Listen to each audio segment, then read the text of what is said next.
अस्सलाम वालेकुम एवरीवन। आज हम डिस्कस करेंगे यूके के कॉन्स्टिट्यूशन को।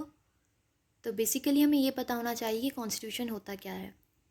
जैसे कि हम सब जानते हैं कि कॉन्स्टिट्यूशन किसी भी कंट्री का सुप्रीम लॉ होता है और हर कंट्री का या जो भी स्टेट होती है उसको उसके पास लाजमी कॉन्स्टिट्यूशन होता है जो बताता है कि उस स्टेट के मामलात किस तरह से हल होंगे या किस तरह से उसका प्रोसीजर होगा, किस तरह से उस कंट्री को रन किया जाएगा, वो एक कॉन्स्टिट्यूशन बताता है। ठीक है। जैसे मिसाल के तौर पे एक कंट्री है तो वो उसका बताता है कि उसमें कौन सी फॉर्म ऑफ गवर्नमेंट होगी या फिर जो उधर का हेड ऑफ़ द स्टेट होगा या हेड ऑफ़ द गवर्नमेंट होगा उसकी क्या क्या पावर्स होंगी, जुडिशरी की क्या पावर्स होंगी और उसके सिटीजन्स को क्या क्या राइट्स दिए जाएंगे। वो सब हमें कॉन्स्टिट्यूशन बताता है किसी भी कंट्री का। कि हमें अगर किसी भी कंट्री के बारे में जानना है तो हम उसके कॉन्स्टिट्यूशन को देखते हैं, क्योंकि कॉन्स्टिट्यूशन ही सबका जो है वो सुप्रीम लॉ होता है। इसी तरह जो यूके का कॉन्स्टिट्यूशन है उसकी अगर हम सैलिएंट फ़ीचर्स देखें, अच्छा सैलिएंट फ़ीचर्स जो होते हैं वो किसी भी कॉन्स्टिट्यूशन के नुमाया जो उसकी खुसूसियात होती हैं उसे कहा जाता है, यानी कि जो मेन बातें हैं उस कॉन्स्टिट्यूशन में। इसी तरह जो ब्रिटिश का कॉन्स्टिट्यूशन है उसकी मेन बात सबसे यही है कि वो अनरिटन है। अब बात तो यहाँ ये आ गई कि अगर वो अनरिटन है तो हम ये पढ़ कैसे रहे हैं। मैंने कहा कि हम सैलिएंट फ़ीचर्स पढ़ेंगे ब्रिटिश के कॉन्स्टिट्यूशन की, तो वो अनरिटन है तो फिर हम कैसे पढ़ रहे हैं, क्योंकि देखें हर कंट्री का कॉन्स्टिट्यूशन होता है। जैसे हमारे कंट्री का जो कॉन्स्टिट्यूशन है वो रिटन है, हमें एक बुक मिल जाती है, हम उसमें से पढ़ लेते हैं, बाकायदा वो कॉडिफाइड है। हमें पता है कि अगर हम 10A की बात कर रहे हैं तो हमारे जहन में आ जाता है कि वो राइट टू फेयर ट्रायल है। 199 की बात कर रहे हैं तो वो हमारी रिट्स वाली बातें आ जाएंगी, या 63 64 की कर रहे हैं तो वो डिस्क्वालिफिकेशन और क्वालिफिकेशन आ जाएगी एमएनएस की। तो मतलब हमें पता होता है कि ये कॉडिफाइड है तो और इनेक्टेड है, तो हम कोई भी कोड अगर बात करें तो हमारे जहन में आ जाती है कौन सी बात हो रही है। लेकिन अगर यूके की कॉन्स्टिट्यूशन की बात की जाए तो ये अनरिटन है, ये ना ही तो पास्ड बाय पार्लियामेंट है। अब जो कॉन्स्टिट्यूशन या जो भी एक्ट पास्ड बाय पार्लियामेंट होता है उसे इनेक्टेड कहते हैं, इनेक्टेड लॉ।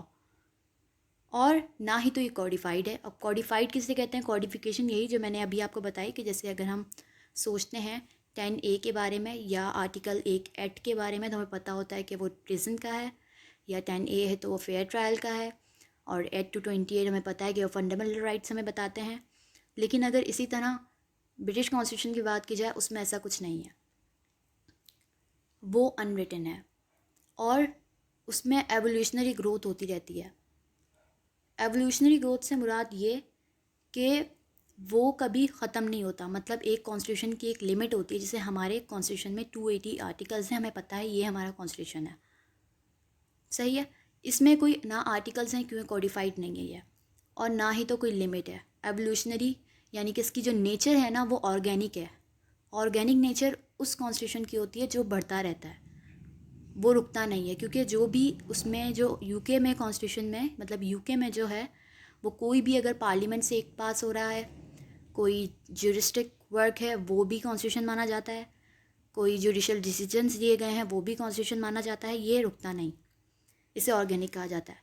जैसे फॉर एग्जांपल पाकिस्तान में हमारे पास जब कॉन्स्टिट्यूशन आया 1956 में तो वो 7 अक्टूबर को एब्रोगेट हो गया। फिर हमारे पास दूसरा कॉन्स्टिट्यूशन आया 1962 का, वो भी 1969 में एंड हो गया। और उसके बाद जो अब हमारे पास है 1973 का वो है। तो इसका मतलब जो 1973 से पहले वाले हमारे पास कॉन्स्टिट्यूशन थे ना, 56 वाला 62 वाला, वो अब एप्लीकेबल नहीं है। हम बिल सिर्फ और सिर्फ 73 पर चलते हैं, ठीक है। लेकिन अगर इसके बरक्स यूके की बात की जाए तो यूके में एक दफ़ा 1215 में मैग्ना कार्टा उन्होंने जिसे वर्ल्ड का पहला कॉन्स्टिट्यूशन भी कहा जाता है और द ग्रेट चार्टर कहा जाता है, 1215 में उन्होंने बनाया था। वो अब तक चल रहा है, अब तक एप्लीकेबल है, सबसे पहले बनाया था। उसके बाद इतने सारे उन्होंने बिल ऑफ राइट्स वगैरह कुछ छोटे मोटे एक्ट्स पास करते रहे और वो अभी तक चल रहे हैं, जबकि इतने पुराने हैं, ख़त्म नहीं हुआ। मतलब उसकी नेचर ऑर्गेनिक है और अभी भी कोई भी जुडिशल डिसीजंस आते हैं या फिर कोई ज्यूरिस्ट जो होता है वो कोई बुक लिखते हैं या कोई बात कहता है वो भी उसका कॉन्स्टिट्यूशन मान दिया जाता है, और कोई भी उसके प्रेसिडेंट्स होते हैं वो भी। जबकि हमारे यहाँ क्या है, हमारे यहाँ रिटन है और कॉडिफाइड और इनेक्टेड है, और हमें पता है कि जो ये 280 आर्टिकल्स हैं सिर्फ यही हमारे कॉन्स्टिट्यूशन है और कुछ नहीं है।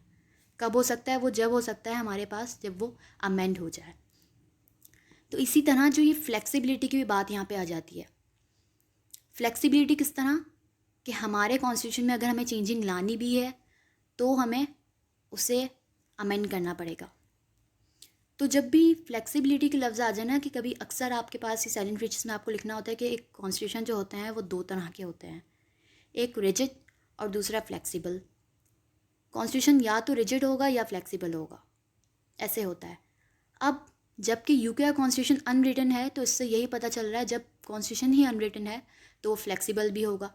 और इस कॉन्स्टिट्यूशन को, जो यूके का कॉन्स्टिट्यूशन है, उसे मोस्ट फ्लेक्सिबल कॉन्स्टिट्यूशन कहा जाता है वर्ल्ड का, क्योंकि इसमें इतनी ढेरों अमेंडमेंट्स होती रहती हैं और सिंपल मेजॉरिटी से, यानी कि जो पार्लियामेंट है इनकी, उसमें अगर आधे लोग भी बैठे हुए हैं और उन्होंने पास कर दिया कोई एक्ट तो वो पास हो जाता है और कोई भी अमेंडमेंट भी हो जाती है आसानी से। और जबकि इसके बरक्स अगर पाकिस्तान की बात की जाए तो उसमें हमें 1/4 चाहिए होता है। और इसी तरह यूएसए का जो कॉन्स्टिट्यूशन है उसे most rigid constitution of the world कहा जाता है, जिसमें अब तक 230 ईयर्स हो चुके हैं उस कॉन्स्टिट्यूशन के बने हुए उनके पास, और उसमें 4000 जो हैं उनके पास अमेंडमेंट्स के लिए प्रपोजल्स आ चुके हैं या प्रपोज हो रही हैं, लेकिन सिर्फ और सिर्फ 27 अमेंडमेंट्स हुई हैं अब तक। 230 ईयर्स में सिर्फ और सिर्फ 27 अमेंडमेंट्स हुई हैं अभी तक यूएसए के कॉन्स्टिट्यूशन में। और इसी तरह पाकिस्तान को भी 49 to 50 ईयर्स हो गए हैं बने हुए, लेकिन सिर्फ और सिर्फ 25 पास हुई हैं। इसका मतलब हमारे जो कॉन्स्टिट्यूशन है वो रिटन है तो रिजिड भी हैं, जबकि यूके का कॉन्स्टिट्यूशन वो मोस्ट फ्लेक्सिबल है, उसमें साल में ढेरों जो हैं वो अमेंडमेंट्स होती रहती हैं, वो भी सिंपल मेजॉरिटी के साथ, टाइम टू टाइम जिस तरह की भी उन्हें नीड है, जिस तरह का भी केस नेचर चल रही है, सर्कमस्टांसेस आ रहे हैं कंट्री में और लोगों की नीड के लिए, कन्वीनियंस के लिए वो चेंजिंग करते रहते हैं आसानी से। इसीलिए इनका कॉन्स्टिट्यूशन जो है वो मोस्ट फ्लेक्सिबल है। इसी तरह जो पाकिस्तान या यूएसए का जो कॉन्स्टिट्यूशन है वो पार्लियामेंट से पास हुआ है, ठीक है, इसलिए उसकी हम कभी बात करें तो सोर्सेज भी नहीं होती। हम ये बात नहीं करते कि इसकी सोर्सेज कौन कौन सी हो सकती हैं, क्योंकि हमें पता है जो हमारे कंट्री का कॉन्स्टिट्यूशन है उसकी सोर्स सिर्फ और सिर्फ एक है, और वो क्या है? पार्लियामेंट, कि वो पार्लियामेंट से इनेक्ट हुआ है। जबकि अगर ब्रिटिश कॉन्स्टिट्यूशन की बात की जाए तो वो तो इनेक्ट हुआ ही नहीं है, उसकी कोई इनेक्टमेंट हुई नहीं है, वो एक बाकायदा तौर पर कंसोलिडेट नहीं है, एक कॉन्स्टिट्यूशन की हमें उसकी अलहदा से एक बुक नहीं मिलती या उसका कोई आर्टिकल नहीं है या क्लॉजेस वगैरह कुछ भी नहीं है, कोडिफाइड नहीं है। तो इसीलिए जब हम यूके कॉन्स्टिट्यूशन की बात करते हैं तो उसकी हमें सोर्सेज भी पढ़नी पड़ती हैं कि जो यूके कॉन्स्टिट्यूशन है वो किन चीज़ों से मिलकर बनता है। तो किन चीज़ों से बन के बनता है, उसमें मेन यही है कि इनमें कन्वेंशंस होती हैं, फिर ज्यूरिस्टिक वर्क्स होते हैं, जुडिशल डिसीजंस होते हैं, और साथ साथ फिर जो लैंडमार्क केसेस हो रहे होते हैं या कन्वेंशंस होती हैं, ट्रीटीज़ होती हैं, वो सब इसका सोर्सेज होती हैं। वो इंशाल्लाह हम किसी नेक्स्ट वीडियो में जस्ट सोर्सेज पढ़ेंगे इसकी डिटेल में। इसके बाद है इसका एक मेन जो फीचर है वो ये है कि वो यूनिटरी करैक्टर का है। यूके का कॉन्स्टिट्यूशन ये फॉर्म ऑफ गवर्नमेंट की तरह एक तरह से होती है कि जो दो तरह का होता है, एक फेडरलिज्म होता है और एक यूनिटरिज्म। तो फेडरलिज्म वो होता है जहाँ पर जो पावर्स होती हैं सेंटर और उसके सब यूनिट्स के दरमियान वो डिवाइड होती हैं, और जो यूनिटरिज्म होता है उसमें पावर्स डेलीगेट होती हैं सेंटर और दूसरे कंपोनेंट्स के दरमियान। हम यूके की बात कर रहे हैं तो हमें सबसे पहले ये पता होना चाहिए कि यूके जो है, यूनाइटेड किंगडम, वो 4 कंपोनेंट्स में बना है, मतलब 4 कंपोनेंट्स में डेलीगेट हुआ है, जिसमें इंग्लैंड आ जाता है, स्कॉटलैंड है, आयरलैंड है और वेल्स हैं, ये 4। तो जो यूनाइटेड किंगडम है उसमें यूनिटरी गवर्नमेंट है। यूनिटरी से मुराद, यूनिट मींस वन, मींस एक जो है सेंटर के पास तमाम पावर होती है, और साथ साथ जो उसके 4 कंपोनेंट्स हैं जिसका भी बताया, इंग्लैंड, आयरलैंड, वेल्स और स्कॉटलैंड, इन सब में उनकी पावर्स डेलीगेट होती हैं। ये यूनिटरिज्म होता है। जबकि इसके अगेंस्ट में अगर हम फेडरलिज्म की बात की जाए तो फेडरलिज्म में जो पावर्स हैं वो डिवाइड हो जाती हैं, जिसकी मेन एग्जांपल हमारी अपनी कंट्री पाकिस्तान, यहाँ पर फेडरलिज्म है। तो होता ये है कि यूनिटरिज्म में ये होता है कि जो पावर्स अगर दूसरे जो उसके कंपोनेंट्स में डेलीगेट होती हैं तो उसका मकसद ये होता है कि जो मेन तमाम जो पावर्स होती हैं ना वो वेस्ट की जाती हैं सिर्फ़ और सिर्फ यूनिट्स है, यानी कि जो सेंट्रल गवर्नमेंट है तमाम पावर्स उसके पास होती हैं, लेकिन उसमें कुछ पावर्स जो हैं वो डेलीगेट कर दी जाती हैं उसके चारों कंपोनेंट्स में। अब डेलीगेट कर दी जाती है इसका मतलब क्या होता है? इसका मतलब ये होता है कि जो सेंट्रल गवर्नमेंट होती है वो अपनी कुछ पावर्स उन चारों को दे देती है और वो उन्हें ये कहती है कि हम आप पर चेक एंड बैलेंस रखेंगे, और चेक एंड बैलेंस के साथ वो जब चाहें उनसे वो पावर्स ले भी सकती है। जबकि इसके अगेंस्ट में जो फेडरलिज्म है उसमें पावर्स डिवाइड हो जाती हैं। जैसे फॉर एग्जांपल पाकिस्तान में जो सेंट्रल गवर्नमेंट है हमारी एक नेशनल गवर्नमेंट है, और उसके साथ जो हमारे प्रोविंसेस हैं उनकी अलग गवर्नमेंट है, प्रोविंशियल गवर्नमेंट्स, और पावर्स जो हैं वो डिवाइड हुई हुई हैं। जैसे फॉर एग्जांपल नेशनल गवर्नमेंट के पास ये पावर है कि वो बजट बनाएगी और डिफेंस की मामलात देखेगी, जबकि जो दूसरे अगर छोटे मोटे मामलात हैं वो हमने अलहदा प्रोविंशियल असम्बलीज़ के प्रोविंशियल गवर्नमेंट को दिए हुए हैं, और ना ही तो हम उनके मामलात में दाखिलत कर सकते हैं और ना ही तो वो करते हैं। मतलब कि पावर जो है वो डिवाइड हुई हुई है बाकायदा, सब जो है वो ख़ुद मुख्तियार है 18 अमेंडमेंट के बाद, हमें पता है। लेकिन हाँ, अगर हमें ये चेंज करना है तो वो हमें एक्ट ऑफ द पार्लियामेंट से अमेंड करवा के चेंज कर सकते हैं। लेकिन अभी हमारे पास क्या है, फेडरलिज्म, तो पावर जो है बिल्कुल डिवाइड हुई हुई हैं। लेकिन यूके में यूनिटरिज्म है, तो यहाँ पर डेलीगेट हैं पावर्स, और जब भी जो उधर की सेंट्रल गवर्नमेंट है वो उनसे वापस पावर्स छीन भी सकती है, इसीलिए वहाँ पर चेक एंड बैलेंस होता है। तो ये जो चार कंपोनेंट्स हैं अगर यूके के, इंग्लैंड, वेल्स और आइलैंड्स और स्कॉटलैंड, इनके अपनी जो है वो इंडिपेंडेंट कंट्रीज़ हैं, ये मतलब नहीं है जैसे अभी हमारे पास पावर्स डिवाइड हुई में, लेकिन स्टेट तो नहीं है ना। अब जैसे पंजाब कोई स्टेट नहीं है, सिंध कोई स्टेट नहीं है, लेकिन पावर्स हमारे पास मुकम्मल तौर पे डिवाइड हुई हुई हैं। हम खुद मुख्तियार हैं मामलात में अपने, कि हम उनके जो नेशनल असम्बली है, नेशनल गवर्नमेंट है, वो हमारे काम में मुदाखलत नहीं कर सकती, ना हम करते हैं।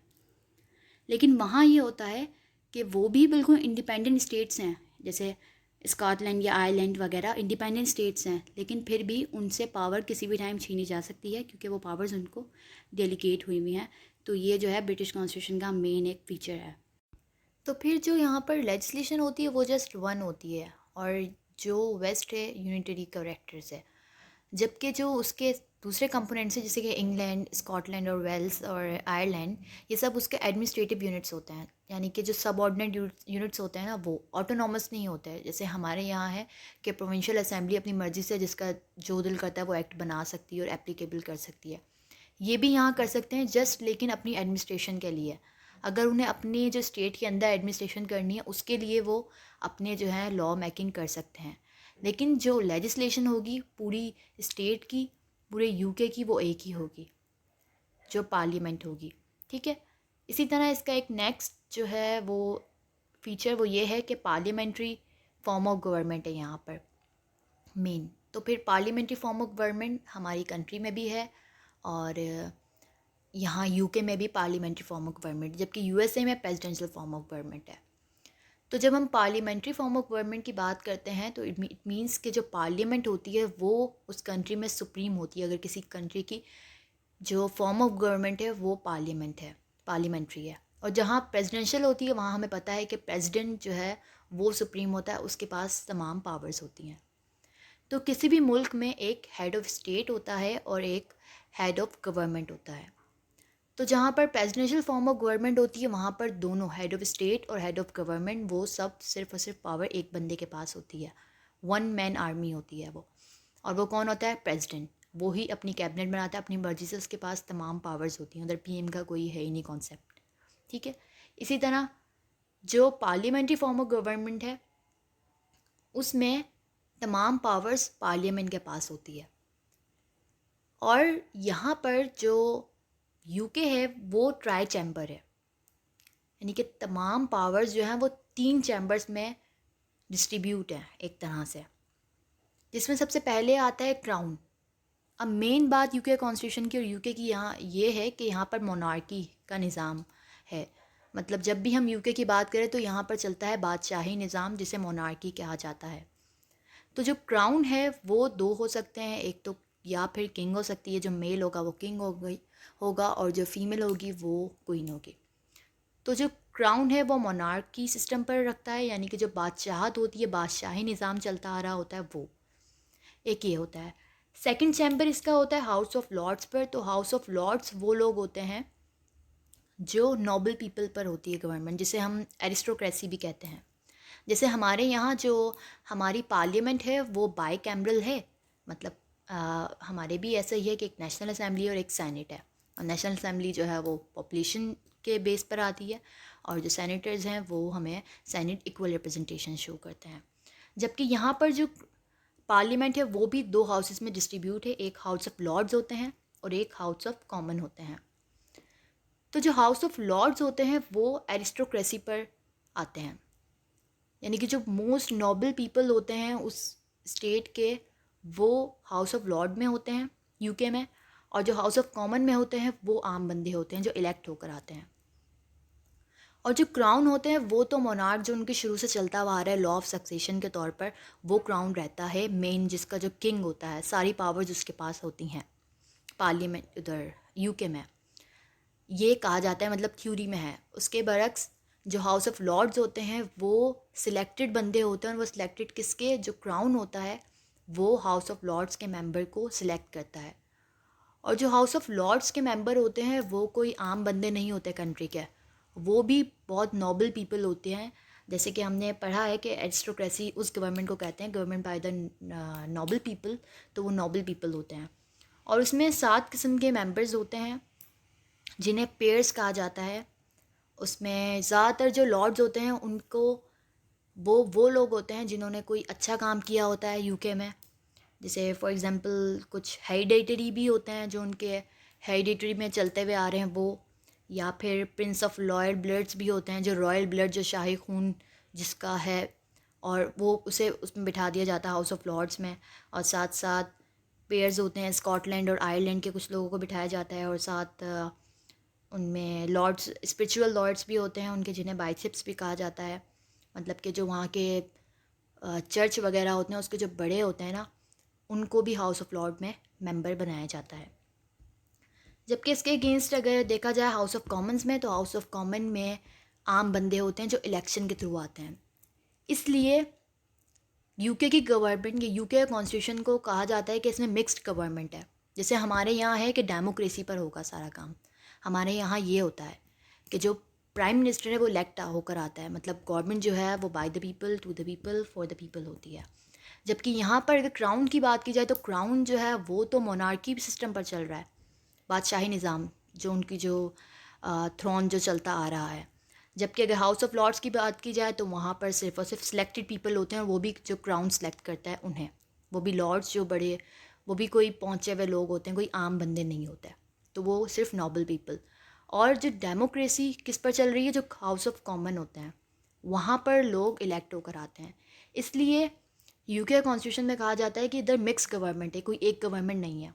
जैसे अभी यहीं पर ये भी हमें पता चल गया 3 तरह की हो रही है, मोनार्की, एरिस्टोक्रेसी और डेमोक्रेसी, जबकि हमारे यहाँ सिर्फ और सिर्फ डेमोक्रेसी है।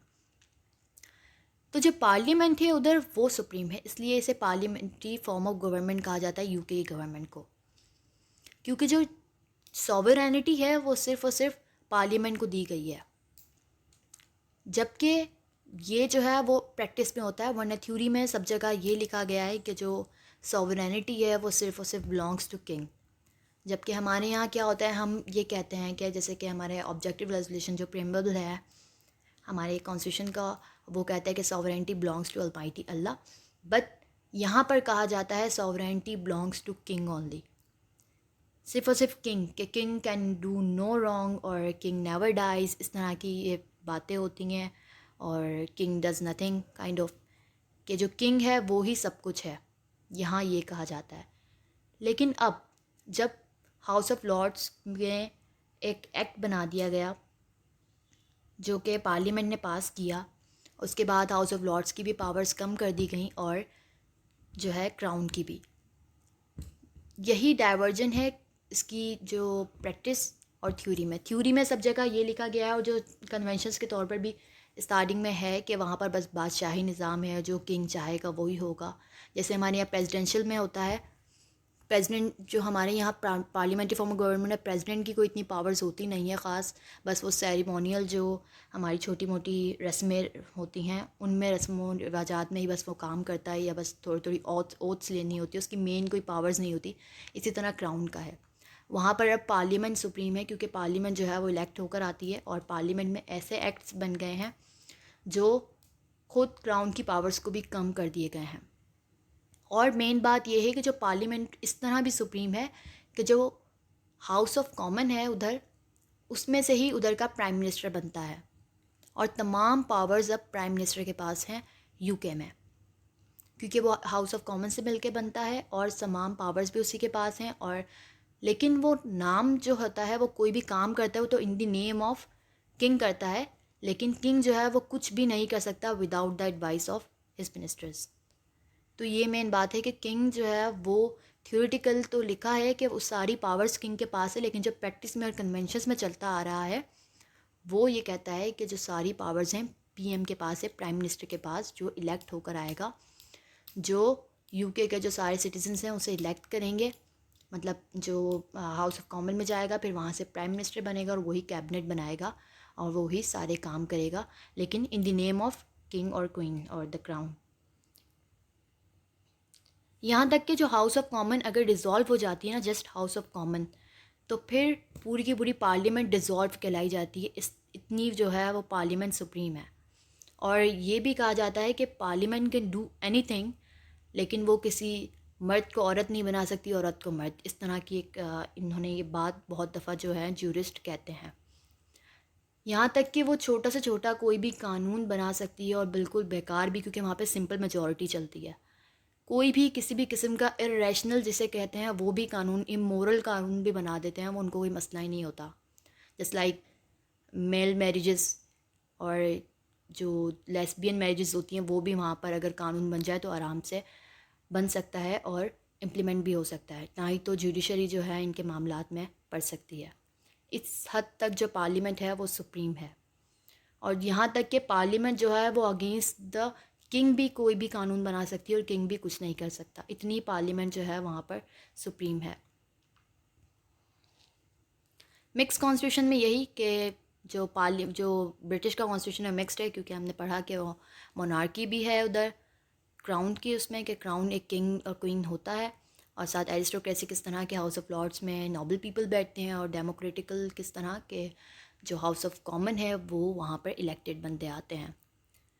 और अनरियलिटी में यही कि जो डाइवर्जन है between the theory and practice, जैसे कि हमने थ्योरी में देखा है कि बहुत सारी जो बातें और जो भी कन्वेंशंस और ट्रीटीज़ हैं वो ये कह रही हैं कि किंग ही सब कुछ करेगा, ये किंग ही सब करता है, और किंग को वो ऐसे मानते हैं जैसे किंग जो है वो उनका खुदा है, कि जो all the powers and the sovereignty belongs to one and only the king. But here हम लोग यहाँ क्या कहते हैं कि हमारी जो sovereignty belongs to almighty Allah. Then after him हम ये कहते हैं कि जो हमारा कॉन्स्टिट्यूशन है वो सुप्रीम है, और कॉन्स्टिट्यूशन के बाद हम कहते हैं कि पार्लियामेंट सुप्रीम है। वहाँ पर वो कहते हैं कि किंग जो है वो सुप्रीम है, लेकिन ये जस्ट थियोरेटिकल बात है। प्रैक्टिस में ये होता है कि जो सुप्रीम है वो पार्लियामेंट है। इसी तरह कन्वेंशंस का बहुत बड़ा रोल है यूके कॉन्स्टिट्यूशन में, क्योंकि यूके का कॉन्स्टिट्यूशन जो है हमने देखा कि अनरिटन होता है ये, इसीलिए जो कन्वेंशंस हैं उनका बहुत बड़ा रोल आ रहा है। जैसे कि पुरानी जो एक रस्म चलती आ रही है वही चलता आ रहा है, और वो एक्सेप्ट भी करते हैं सब, उसे भी लॉ बना दिया गया है। जैसे फॉर एग्जांपल यूके में कहीं भी किसी भी उनके जो छोटे छोटे डॉक्यूमेंट्स हैं वो इसी पर बेस करता है इनका कॉन्स्टिट्यूशन, जैसे कि मैग्ना कार्टा हो गया, बिल्स हो गए, फंडामेंटल राइट्स के बिल हो गए, या फिर लॉ ऑफ सक्सेशन के बिल हो गए, वहाँ पर इन सब पर बेस करता है। और जो भी छोटे मोटे एक्ट्स जो पास होते हैं पार्लियामेंट से, जो स्टिक वर्क, इन सब पर जो है ये बेस करता है यूके कॉन्स्टिट्यूशन। इस तरह कन्वेंशंस पर भी, अब जैसे कि उधर एक कन्वेंशन है कि जो प्राइम मिनिस्टर होगा वो हाउस ऑफ कॉमन से ही इलेक्ट होगा, तो यही होता आ रहा है कि जो प्राइम मिनिस्टर है वो हाउस ऑफ कॉमन से इलेक्ट होता है, या फिर जो पार्लियामेंट है उसका सेशन साल में एक दफ़ा लाजमी बैठेगा, ये कन्वेंशन में है, तो ये है, ये चलता आ रहा है और ये लॉ है। और इसी तरह के क्वीन के पास या जो क्राउन होता है, इस पर किंग भी हो सकता है, क्वीन भी, उसके बाद ये प्रेरोगेटिव होती है कि वो रिफ्यूज़ कर सकती है कि किसी भी जो बिल पास हुआ है ब्रिटिश की पार्लियामेंट से उसे ऐसे ना दे। लेकिन यहाँ पर रूल ऑफ लॉ है और ये चलता आ रहा है कन्वेंशन से कि कभी भी किसी किंग ने अगर पार्लियामेंट से कोई एक्ट पास हुआ है तो उसे रिफ्यूज़ नहीं किया, और ये जुडिशरी ने भी कभी ऐसा कोई डिसीजन दिया है कि जो क्राउन है वो उसे रिफ्यूज़ नहीं कर सकता तो फिर वो नहीं करता। इस तरह का ये कन्वेंशन चलती आ रही है उधर। और इसका एक मेन जो फीचर है वो ये है कि यहाँ पे डुअल पार्टी सिस्टम होता है, यानी कि जैसे हमारी कंट्री है इसमें जिसका दिल करता है वो पार्टीज़ बना लेता है और इतनी सारी पार्टीज़ हैं। लेकिन जो ब्रिटिश है उधर सिर्फ 2 पार्टीज़ हैं, एक पार्टी है कंजर्वेटिव और एक है लेबर्स की, कि 2 पार्टीज़ हैं। मतलब एक पार्टी जो है वो गवर्नमेंट की होती है, एक अपोजिशन की। और भी छोटी मोटी पार्टीज़ होती हैं लेकिन जो मेन पार्टीज़ होती हैं वो ये 2 ही होती हैं। लेकिन हमारे यहाँ जिसका जो दिल करता है पार्टी बना लेता है, और फिर जब गवर्नमेंट में जिसने आना होता है वो किसी को कहीं से मतलब ख़रीद रहा होता है और वो किसी की भी पार्टी में आ जाते हैं। जबकि यहाँ पर 2 पार्टीज़ होती हैं, हर बंदे के पास जो 2 होते हैं कि वो या तो फिर इस पार्टी में चल जाए या इधर, बस। इस तरह जो लेबर पार्टी है उसका पुराना नाम लिबरल पार्टी था, लेकिन अब उसका नाम लेबर पार्टी है और यहाँ पर डुअल पार्टी सिस्टम ही होता है। इसके बाद मेन जो इसका एक है कि रूल ऑफ लॉ की बात करता है। जो ब्रिटिशर्स हैं ये कहते हैं कि ये fountain he rule of law के ये हैं। मतलब कि ये कहते हैं कि father of rule of law हम हैं, और हमने ही रूल ऑफ लॉ दुनिया में ईजाद किया है, और रूल ऑफ लॉ की कहानी हमने स्टार्ट की कि रूल ऑफ लॉ जो है वो प्रिवेल करेगा हर जगह। ये कहते हैं, और ये कि रूल ऑफ लॉ जो है वो एसेंस होगा किसी भी कॉन्स्टिट्यूशन का और कहीं भी किसी भी जगह का रूल का, और वो मेन होगा। ठीक है। और इसी तरह एक जूरिस्ट है डिके, उसने 3 प्रिंसिपल्स बताए हैं रूल ऑफ लॉ के, और उसे भी जो है वो रूल ऑफ लॉ का father of rule of law कहा जाता है। वो कहता है कि जो सुप्रीमेसी ऑफ लॉ होगी, लॉ जो है वो सबके लिए इक्वल होगा, और हर बंदे को जुडिशल प्रीडोमिनेंस मिल जाएगी, यानी कि किसी भी बंदे को बगैर फेयर ट्रायल के बंद नहीं किया जाएगा। इसी तरह इन्होंने 1-2 एक्ट भी पास किए थे पार्लियामेंट ने हैबियस कॉर्पस के, कि कोई भी बंदा इलीगली अनलॉफुली डिटेन नहीं किया जाएगा, क्योंकि रूल ऑफ लॉ सबके लिए है। जो है उसको फेयर ट्रायल दिया जाएगा, और तमाम बंदे चाहे वो बड़ा सा बड़ा हो छोटा सा छोटा हो, वो इन आई ऑफ लॉ इक्वल हैं, कोई भी किसी से बढ़तर या कमतर नहीं है। ये कहते हैं रूल ऑफ लॉ। जबकि अगर हम ये देखा जाए यहाँ पर जब हमारे पास इनकी कॉलोनी थी ब्रिटिशर्स की, तो इन्होंने इतना बुरा हमें एक एक्ट दिया जिसका नाम था रॉलेट एक्ट 1919 में जो दिया, जिसमें इन्होंने कहा था कि किसी को भी पकड़ के आप बंद कर दें और किसी को भी पकड़ के आप भले सज़ा दे दें। तो यानी कि जो ये ख़ुद को जो लोग कहते हैं ये ब्रिटिशर्स के हम fountain of rule of law हैं, जबकि और इन्होंने ही जो हम पर कॉलोनी बनाई हुई थी उस पर जो लॉ दिया हमें उस टाइम पे रॉलेट एक्ट, वो बिल्कुल उसके अपोज दे दिया, जबकि ये ख़ुद कहते हैं कि हम रूल ऑफ लॉ के फाउंडर्स हैं। इसके बाद इंडिपेंडेंस ऑफ जुडिशरी की बात की जाए तो यहाँ पर हमें पता है कि पार्लियामेंट्री फॉर्म ऑफ गवर्नमेंट है, तो पार्लियामेंट्री फॉर्म ऑफ गवर्नमेंट में सेपरेशन ऑफ पावर्स होती हैं, और सेपरेशन ऑफ पावर्स 3 के दरमियानी के जो आपका एग्जीक्यूटिव, जुडिशरी और लेजिस्लेशन के दरमियान। तो फिर यहाँ से जो लेजिस्लेशन से ही जो पार्लियामेंट होती है उधर से ही एग्जीक्यूटिव बनता है आपका, मतलब जो हमने पढ़ा यहाँ पर हाउस ऑफ कॉमन में से ही प्राइम मिनिस्टर बनता है। ठीक है, तो इसका मतलब यहाँ पर चेक एंड बैलेंस होता है। जब सेपरेशन ऑफ पावर होती है तो लेजिस्लेशन अगर कोई गलत काम करे तो जुडिशरी उठ जाती है, मतलब एक्टिव हो जाती है, और जब अगर एग्जीक्यूटिव में कोई प्राइम मिनिस्टर गलत करे तो फिर जुडिशरी एक्टिव हो जाए या लेजिस्लेशन। लेकिन यहाँ पर लिमिटेड सेपरेशन ऑफ पावर है, क्योंकि जो हाउस ऑफ कॉमन से ही प्राइम मिनिस्टर बन रहा है और प्राइम मिनिस्टर एग्जीक्यूटिव का हेड है। तो अगर वो कोई गलत काम करता है या वो कुछ गलत काम कर देता है या हो रहा होता है, तो वो ही जहाँ से उठकर आता है यानी हाउस ऑफ कॉमन से वो कोई भी एक्ट पास कर सकती है। तो इसका मतलब यहाँ पर ये लिंक्ड करते हैं उसके काम के लिए। ठीक है, और इसी तरह अगर जो जुडिशरी है वो भी हाउस ऑफ लॉर्ड्स जो है ना यहाँ पर होते हैं ब्रिटिश कॉन्स्टिट्यूशन के, जो ब्रिटिश में के पार्लियामेंट में जो हाउस ऑफ लॉर्ड्स होते हैं उसमें लॉर्ड्स ऑफ अपील भी होते हैं, जिन्हें कहा जाता है कि फ़ाइनल जो उनकी एक अपीलेंट कोड होती है वो लॉर्ड्स भी होते हैं। मतलब कि अगर पूरी कंट्री में उनके पूरे स्टेट में जो भी अपील सुननी है और जो फ़ाइनल होता है ना, जैसे हमारे यहाँ सुप्रीम कोर्ट है, उधर जो है वो लॉर्ड ऑफ अपीलेंट होते हैं। तो इसका मतलब जो जुडिशरी है वो पार्लियामेंट से यहाँ भी लिंक करती है, तो यहाँ पर बहुत लिमिटेड है।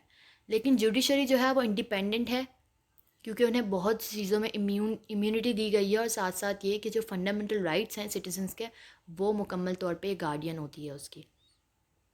और सिर्फ जो ये जजेस होते हैं उन्हें सिर्फ इस वजह से ही रिमूव किया जा सकता है कि अगर वो मिसबिहेवियर हों करें या फिर इंसान हो जाए, और इनको बहुत ज़्यादा इम्यूनिटी होती है। और साथ साथ इसका एक मेन पॉइंट ये भी है कि यहाँ पे लिमिटेड मोनार्की होती है। जैसे कि हमने पढ़ा कि मोनार्की क्या है, जो बादशाही निज़ाम होता है, नस्ल बर नस्ल चल रहा होता है, लेकिन यहाँ पे लिमिटेड है। लिमिटेड किस तरह कि जैसे हमने देखा कि there is a big diversion between the theory and practice, के थ्योरी में लिखा है कि किंग ही हर काम करेगा, लेकिन होता क्या है कि किंग जो है वो कुछ भी नहीं कर सकता without the advice of the ministers. ठीक है, तो यहाँ क्या हो गया, लिमिटेड मोनार्की। और चेक एंड बैलेंस किस तरह के, मोनार्क जो है वो चेक एंड बैलेंस रखता है सबके कामों में, और पीएम भी इनके कामों में सारा चेक एंड बैलेंस रखता है। तो ये थे सारे main salient features of British constitution. उम्मीद है आप सबको समझ आया होगा। जज़ाकमुल्लाहु खैरा।